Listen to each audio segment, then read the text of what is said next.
Hey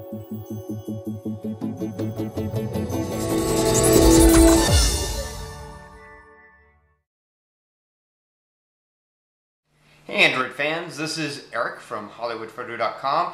Today I'm going to be reviewing an app called Smart Tools. It's been very popular on the market for the last several weeks or a couple of months actually. And basically it's a all-in-one kind of app. It's a single app that inside of it contains a lot of different literally tools that you can use with your phone for measurements and directions, well, for a compass, things like a sound meter, a vibration meter, especially good if you live in California like I do. Maybe you can measure an earthquake, but or if they're doing construction near your home like they are where I am, and you can measure the vibration of the ground when they're pounding on it. But anyway, let's hop on the app and I will show you all the various tools that are offered in Smart Tools. Okay, you can see the Smart Tools icon right here, and I'm going to click that and open it up. And I'm going to apologize in advance. I'm going to do this one handheld, so if there's shaking involved, I'm sorry. I'm holding my hand as steady as I can, but the thing about this app is there are lots of features where you kind of have to be able to move the phone around. So usually I just have my phone flat on a black surface and I just touch it, but I don't pick it up and I'm not holding it. So there probably will be a little bit of shaking, hopefully not too bad. Anyway, as you can see here, Smart Tools has a lot of different things. You have your length and angle tools, your distance tool, which is interesting because as you'll see, the distance tool is also built into the length and angle tools. So I don't know why they have it both places, but they do. The compass, which again isn't just the compass, it also contains a another magnetic tool inside of it. So which is, I guess, related to a compass, so that's why that's in there. The light and the sound and vibration. And this app does support both landscape and portrait mode. So if you turn it on that side, it'll just move everything over for you. So first of all, inside the home screen, I'm going to hit the menu button, and you see you can immediately change the units. I just changed them to metric, but I don't want metric, so I'm going to change them back. You can also initialize all settings, and so that changes, make sure the units have been changed for everything and the settings are initialized. And now we're going to go into each individual tool. Under length and angle, right now we're using the plumb line tool, and the reason that's black is because it's see-through. If I hold it up there a little bit at an angle, you can see in the background. So you can hold this up to something to see if it's level. Use a plumb line to see if it's straight, if it's a straight line. And it's clear, so you can actually, you could be standing across the street from a building, you gotta hold this up to the building's wall and see if it's a straight line, which is pretty cool. If you tap, then it'll set a line for you, as you can see, and give you the angle. So you could have a straight line and then tap on a line that you see that you want to get an angle from a straight line, and you can see exactly how many degrees that angle is, which is kind of cool. That's protractor. That's this protractor, protractor 3. Now you also have protractor 2, and it does not see through. It's just a general protractor that you're used to, with the numbers and angles on there. You can see as you're moving it, it's continually updating the angles. You also have protractor 1. Now, protractor 1 is more for you do it by hand is the best way to put it. So you put where wherever the line is, and it'll tell you, what the degrees are. So there's 3 different protractors. There's also a ruler, which you can use to measure stuff, and when we go into settings, you'll see how you could use that to measure something longer than 3 inches. Or actually, see a little arrow right there? If you hit that arrow, then it goes to the next unit. Hit that arrow, it goes to the next unit. So that's how you could measure something longer, even with your phone. And you see it knows the display size, so it's adjusting the inches to be accurate based on your display size. And then there's a level, and this is very accurate from what I could tell when I lay it on my table. It's right about where it is right now. Although that may not be perfectly level. I'm guessing my table probably isn't perfectly level. If you hold it up like this, then you'll see it goes to the straight level and allows you to use the straight level. And you can also add another straight level at the top here in settings. And then last but not least is distance, but I'm going to wait. I'm going to show you that when we go into the one designated for distance. Like I said, its distance is inside of here. Sorry about that. Distance is inside of here, but it's also inside the main screen on its own shelf. I don't know why they decided to choose both, but they did. So let's go into the menu, go into settings, and you'll see the various settings you can change here. Basically, if you choose this is the same thing as what I was doing by pressing the little drag out menu and changing it. This is just to change it to one of the other tools. I don't know why you would need that in the menu like that, but I guess they added it just in case. Length unit, you can decide what unit you want to use. Text size, you can choose how big or small you want the text to be on the screen. Background color, you can set the background color of the screen, various colors. Make it light brown just to see what that looks like. Multi-touch, you can initiate multi-touch capabilities for the ruler and the protractor 3. Then for the ruler, you can input scales if you want to scale things. You can add the horizontal and vertical measurements shown at the same time. And you can choose the way you want the ruler to extend. When I press that arrow and the ruler jumped over to the next set, you can have it jump, which is what it was doing before, or you can have it scroll. So that instead of jumping to the next set of inches, it just scrolls. With the protractor, you can select the tilt unit, whether you want degrees, percent, or radian, and you can show the calibration text. And then with the level, you can add, that's what I told you could add an additional bar, so you can add the horizontal bar.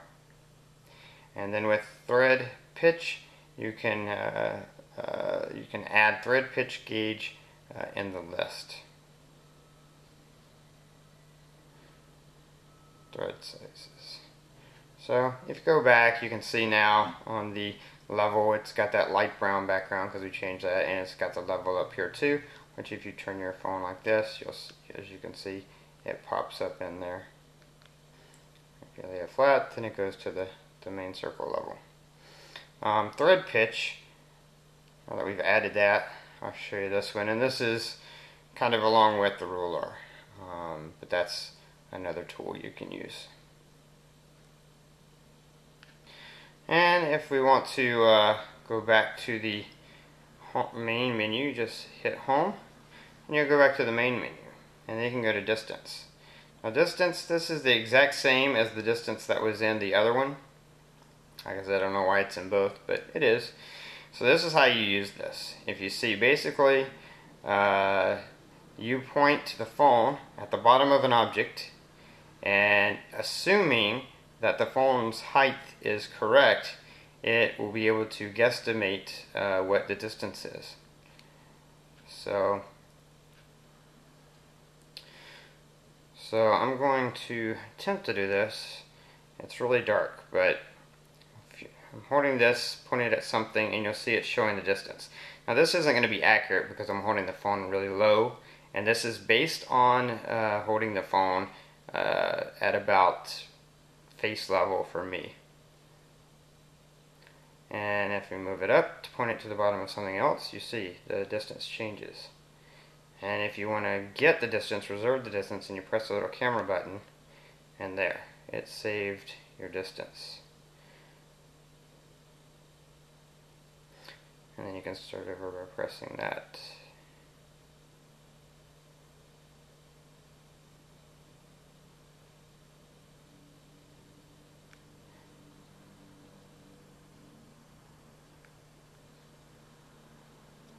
Now if we go into menu, I'll show you some of the menu settings. Input height. This is where you put how, what the height of the phone is. This is basically how high you're holding your phone. 4.9 inches is, I think, the default, and that basically is about the average height, but of course we are all very different heights, so depending on how tall or short you are, you'll want to change that. You want that to be the height that you're holding the phone, because the closer you get this measurement to what you're actually holding the phone, the more accurate your measurement is going to be. Now you can calibrate. So it calibrates based on certain angles. So it does allow you to calibrate your phone. I'm not going to go through this right now, but I just want you to see that it is available in order to make it even more accurate. And then if you go into settings, you can change your height and width area. So you can select a second measurement after measuring the distance. Manual calibration, so you can calibrate it manually if the automatic calibration isn't working. Quick shutter, you can make the shutter sound silent. You can enable switching to portrait mode. Not recommended due to the camera distortion. Has to do with because of where the camera is and the height where your camera is located on your phone. It just works better in landscape mode. Camera zoom, if you touch the viewfinder, zoom buttons appear. Some devices are not supported. Virtual horizon, this will give you a virtual horizon on your phone to help you keep your phone level, which will help with the accuracy. So if we go back,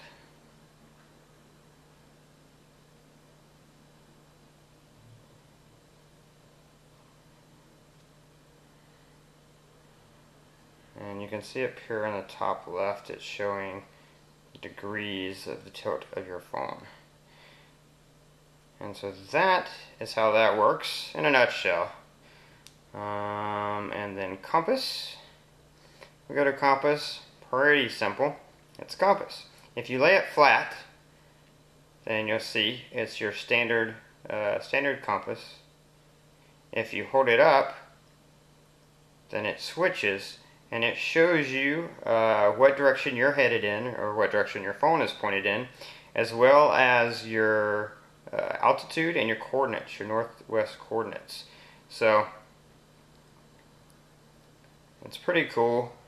You could use this either if you're walking around and you're trying to figure out which direction you need to be going in to get to something, or you could use it to, might be good, useful at a place like Disneyland or Six Flags. Or you could use it in your car when you're driving, and it works both in, portrait or landscape mode. And you'll see you can see through, the camera stays on so you can see through to see where you're going if you're looking at this while you're walking or something. But you can change that. And you can also use this little email button. You can email your coordinates to somebody. So if someone's trying to find you, you need to get them to a restaurant or something, you could click that email button and you could email them your coordinates. And then metal detector. And this is portrait mode, and basically it detects if something magnetic It uses the same instruments inside your phone that detect, that do the compass, that detect the magnetic field of the Earth, to detect if there's metal nearby. I haven't really honestly used this much because I don't have a need for a metal detector in my phone. It's more of a novelty, but I know when Androids first came out, a lot of people were fascinated by these metal detector apps. So it's something you can do. You can show off to your friends with it. Doesn't have much other use. Oops, wrong button. So now let's go into, as you can see, you can always calibrate as well. Let's go into settings. Camera mode. So if you turn this off, I have it on right now, but if you turn it off, then instead of getting the see-through picture on your compass, you can just have a background. Vertical line, that'll add vertical and horizontal lines like a lensatic compass. Acceleration sensor, chooses if you want to turn off the accelerometer when the north is not accurate. Azimuth calibration, so you can calibrate azimuth. I'm not going to pretend like I know what that means, because I don't. But apparently it's something you might need to calibrate. I have no idea what that word means. Need to go back to school and learn that one. GPS, so that's what allows you to actually see your location and get your longitude and latitude by using your GPS. True north. True north and magnetic north are not always exactly the same, so you can use true north instead of magnetic north, but traditionally magnetic north is what people use on a compass. Coordinates types, you can choose the how you want the coordinates to display. And then for the metal detector, you can set an alarm level for when it detects metal, and you can select beep sound. And then sensor reaction, select the sensor reaction to be smooth and save battery, select slow. So those are your settings for the compass and the metal detector. And the last one we have down here is sound and vibration. So if we go into that, this is a sound meter. You can see it's working because when I start talking, it goes up. And you have this nifty little I don't know what you call it, text description here of the normal sound of things, the volume and what that represents. Or you can switch to a graph, which actually shows the sound going up and down. And I hit pause. That'll pause the graph if you want to stop the graph. Stops sensing it. Now you can also go to statistic, which will show you the statistics of the noise value. And you can save this if you wanted to save this. And you can also switch over to the vibrometer. This measures vibrations, and this is a fairly accurate job. If I sit it on the table or something, it sticks around 0.1 or so. But because I'm holding it, and as I said in the beginning, my hand probably would shake, it's sensing vibration. But if I shake it a lot, you can see it definitely senses a vibration.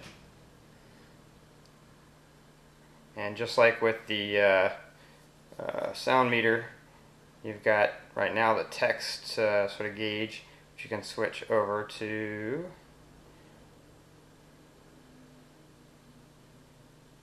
statistics, and it'll show you the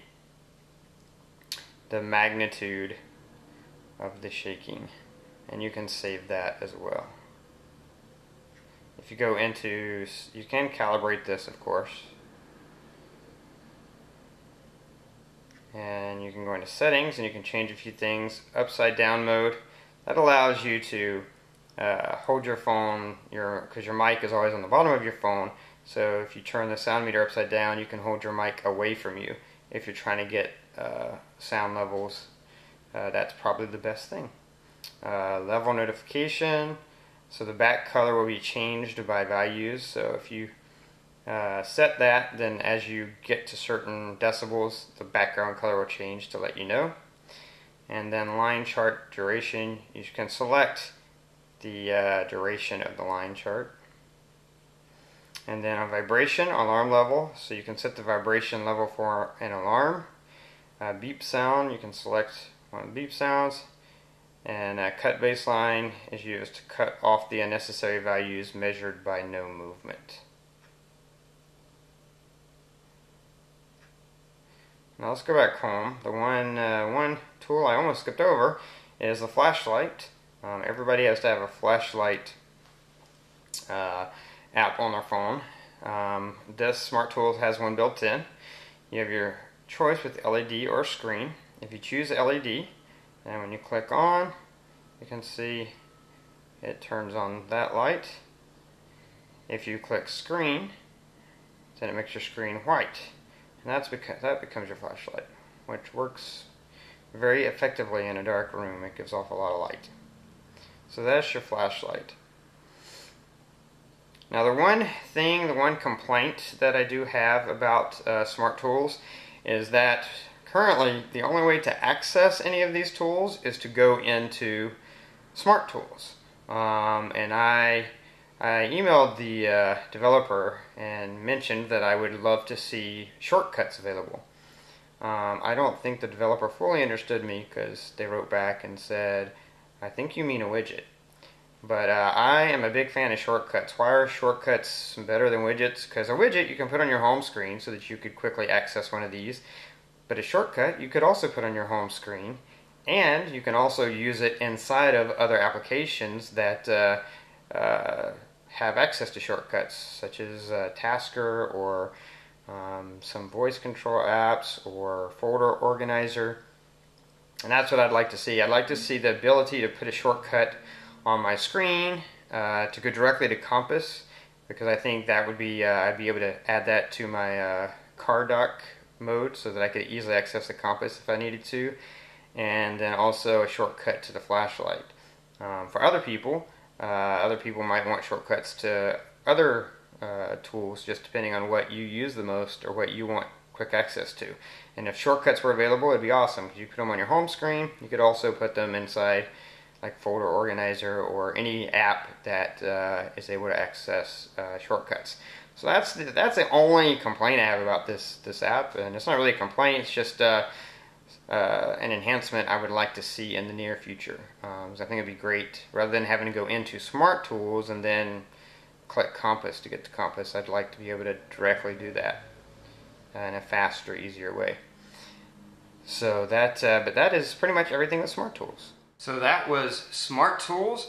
Again, it's kind of hard with an app like that, because most of the apps I review actually do things on your phone, and you can fully demonstrate what they do.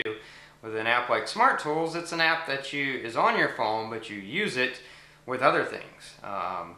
And so it's hard to, like the distance and the ruler, and I can't, well, I guess I could have pulled things out, measured them, but then this would be a 2-hour long review, and you would all be fast asleep long before it got to it. So hopefully, just from the way I demonstrated it, you can see how cool it is. I mean, it's a cool app, the fact that it has so many different tools, and they all seem to work very well and be very accurate, especially, you can calibrate and tweak them to make sure you're getting accurate readings, but useful to have around. And is available on the Google Play Market, and hopefully in the near future there will be shortcuts so that you can get to an individual tool that you use frequently very quickly. Anyway, as always, if you like my reviews, please click the like button. Don't forget to subscribe if you want to be updated when I add new reviews. And I'm doing my best to bring you the most in-depth review so that you can really see the insides and outs of an app and see everything it's capable of doing. If you have any comments, leave them below. You can also always send me a message, and I'll be glad to respond and answer any questions that I can. Until next time, this is Eric from hollywoodfrodo.com, reminding you that your Android phone is only going to be as good as you make it.